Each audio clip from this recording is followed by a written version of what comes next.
Nick Ilgins outside the London Stadium, West Ham fan TV. Luke, good win today, mate, and we played well. Yeah, I mean, it's taken us 37 games to get here. But no, it was a good win today. I mean, we played well in the final third as well. Lanzini, Mario and Arnautovic looked dangerous. It was a good win to see off what's been an awful season.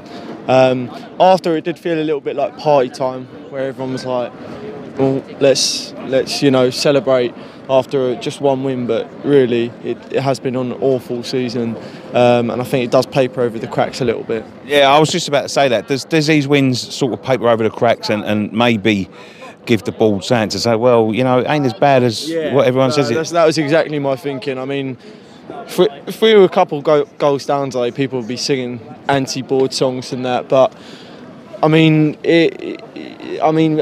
people have forgotten about it, and we do forget about it like that, and we are fickle fans as well, because there's fans in the week saying Lanzini, you'd snatch 40, 50 million for him, and then he does that today, and people are saying he's a world-class player, and to be honest, I'd keep him. I mean, I'm hearing a deal to Liverpool's on, whatever, but I'd keep him. He's a class talent, and that's who I renew my season ticket for, players like him. I want to watch him drive at players and take on players, and he gets the crowd going, and as we say, he plays the West Ham way, so yeah, I'm delighted for Lanzini today. Played exceptionally well, and I'm hoping he stays on. Yeah.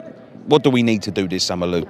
This has been totally unacceptable, and we need to do something in the summer. What is it? A complete revamp. I mean, for me, the board definitely needs to go. That would be my number one, but we know that's not happening. That's just not happening, and it pains me to say it. Manager needs to go. We need to get a new one in. Ideally, Rafa Benitez, but that isn't going to happen.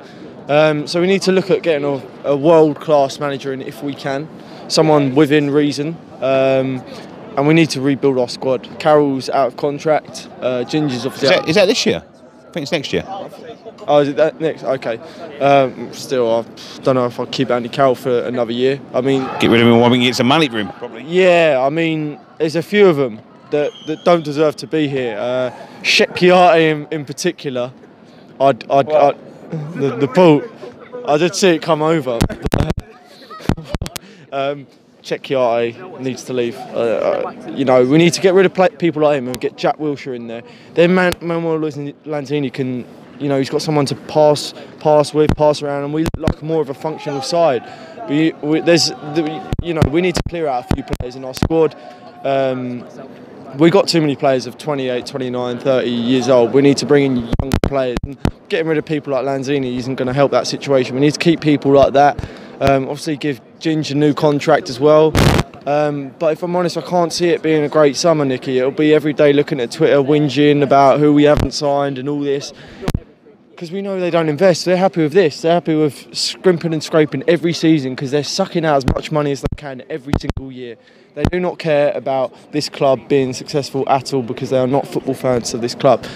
And it's going to be another stressful season next year. And, you look at teams like Sunderland and Aston Villa, they've got very similar owners to us, and they went down. They were flirting with relegation year on year, and they went down. And it can happen to us. And we need to seriously invest in the team this summer, 100 million at least. And we cannot afford to do that by selling our best players and do it on net spend and net profit and all of that. We need to make a statement of intent about this club this summer and spend about 100 million on getting real talent in the team. Okay, brilliant. Luke, thank you very much. Cheers, mate. Cheers, son. Bye.